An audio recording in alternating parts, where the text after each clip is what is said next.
All right, welcome back to Living in Sacramento, California.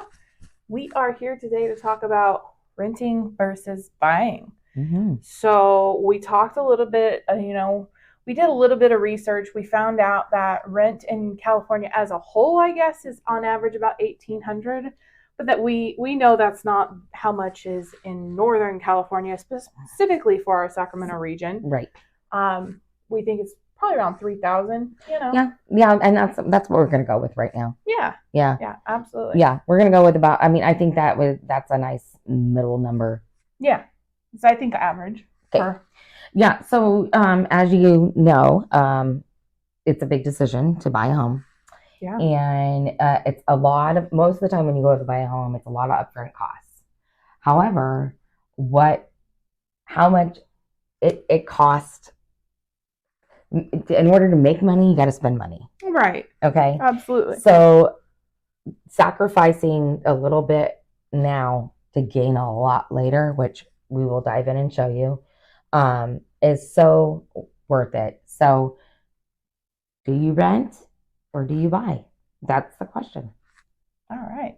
Yeah, you sent me this little flyer that kind of broke down some information of renting versus buying, and it's at that $3,000 amount.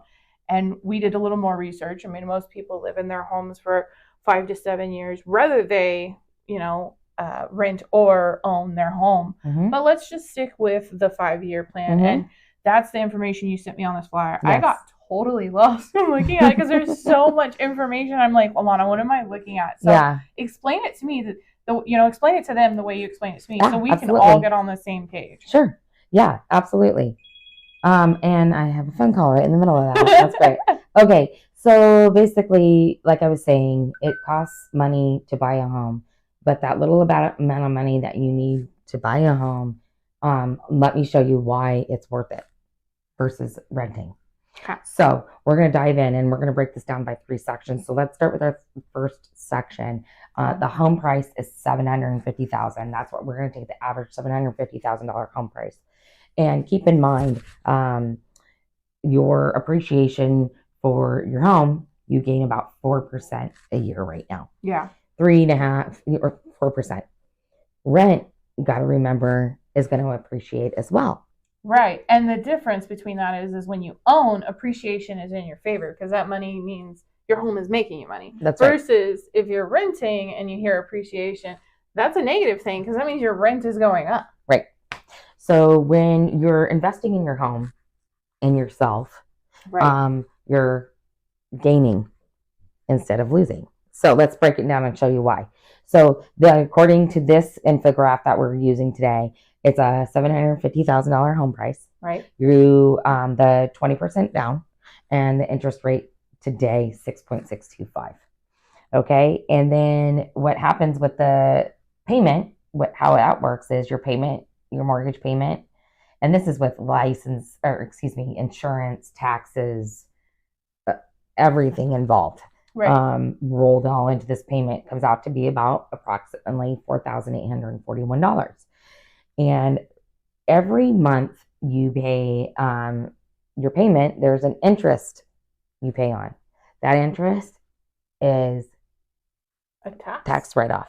Yeah, tax write-off. We always like tax write-off, which you get benefits of writing off a lot more when you own a home versus there's nothing you can write off when you rent. When you rent, you can't write off anything. The landlord gets to, but not you. Exactly. So in this situation, of that $4,841 mortgage payment, every month you get to write off $725 a month. What, 8,700? Well, over $8,700 over in a year. Yeah, in 1 year. So just in taxes. Just in taxes. They're like, okay, you paid all that interest. Here you go.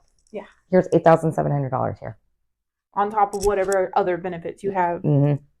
So that's the first section to get us started. So let's go back. Let's break down the owning versus renting. Okay. So over on the left side, your right side, when you go to bring the closing costs, when you go to bring the money, you're the 20% down. It's roughly $171,117. And then you, over the 5 years, you've made a total payment of $290,512. So of that 5 years, your payments add up to $290,000. Okay. Right. And then give or take maintenance costs around over the next 5 years is roughly $20,748. Right. Okay. So in that 5 years, you've appreciated this 4%. Okay. $162,489. You've paid on your principal over the 5 years $37,533, and you had a tax savings of $42,455. I don't know about you, but I like after 5 years, I'd love somebody to give me $40,000. Yeah, that would be nice. So owning, you have gained $239,900. Okay. So now we're going to go over to the rent side. So rent at the same as owning, you are giving your landlord $203,730 over that 5 years. Yeah. You gave him that. Here you go. Yep. And we've got to keep in mind that's what the rent rate's appreciating as well, because rents appreciate, and average is about 3.5 per year. Right. Which is about $36,169 per year. You're giving him an extra $36,000. Yep. Okay. So with that being said, now with your 20% down and your appreciation in your principal, when you go to buy that house, your down payment was $150,000 at 20%. Then you appreciated over the 5 years $162,489. And then your principal, that means that's over the 5 years, you paid down your principal $37,533. So if you add up all of those amounts, you've gained total equity in your home $350,023. So in 5 years, that's how much your house made you, just by you going in, living in it, and making your monthly mortgage payment. Right, by your down payment, counting your down payment you made, because you don't lose it. That's your money. You make that down payment, you're just putting it down. Yeah, you're putting it down to secure that loan. Yeah. You invested $150,000 in yourself, and then it made you over $150,000 at $162,000, and then you also paid $37,000 plus on your mortgage payment. So, okay, 5 years gone by. Yeah. You're thinking about maybe you want to sell, maybe you want to refinance. There's so many options now that you have as a homeowner versus a renter. You don't have any options. You didn't save any of that money. You didn't make any of the money. So let's just say we want to sell. Yeah. So then, I want a bigger house. We had a baby. I want to move out of state. I have a kid going to college, whatever. Yeah. Okay. So now you go, hey, Candace, I want to sell my home. Okay. So I come to you and I, say, guess what? We're going to list your house for $912,489. Okay. So in 5 years, your house is, remember, you bought your house for $750,000. Now we're listing it for $912,489. So the balance of your loan, the balance of your mortgage, of course you have to pay it off, is $562,466. Okay. And then your prorated tax credit is $3,365. And then your closing costs, okay, that's what it's going to cost you to sell your home, roughly $59,000. I'm not going to get all into the semantics of it. Yeah, no, these are all estimates. Yeah, these are all estimates because it's really based on the seller and or buyer and their price range. And there's just so many. It's going to be specific to each person. But this is like a good general idea. So your sales price is $912,000. You pay off your mortgage when you sell the home.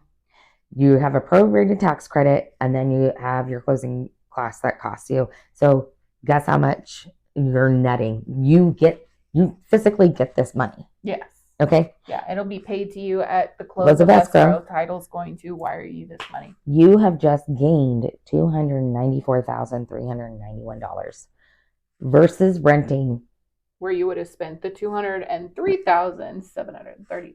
And you gained essentially $100,000 after that 5 years. You made more than the renting.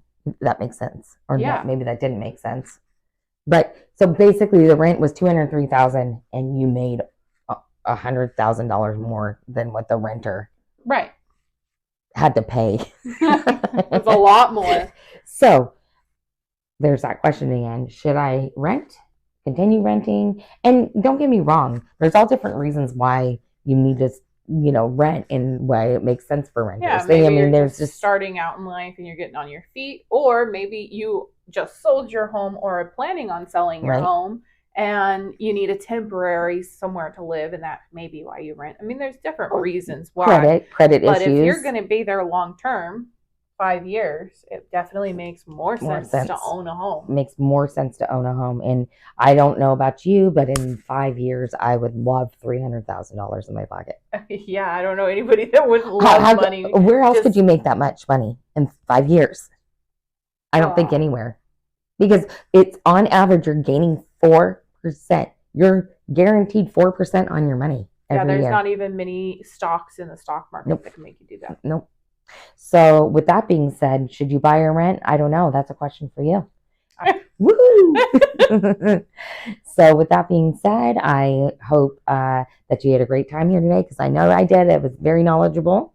And yeah, I got lost on your chart, but now I am found and I figured it out. So we're good. Well, I'm glad I was able to explain it.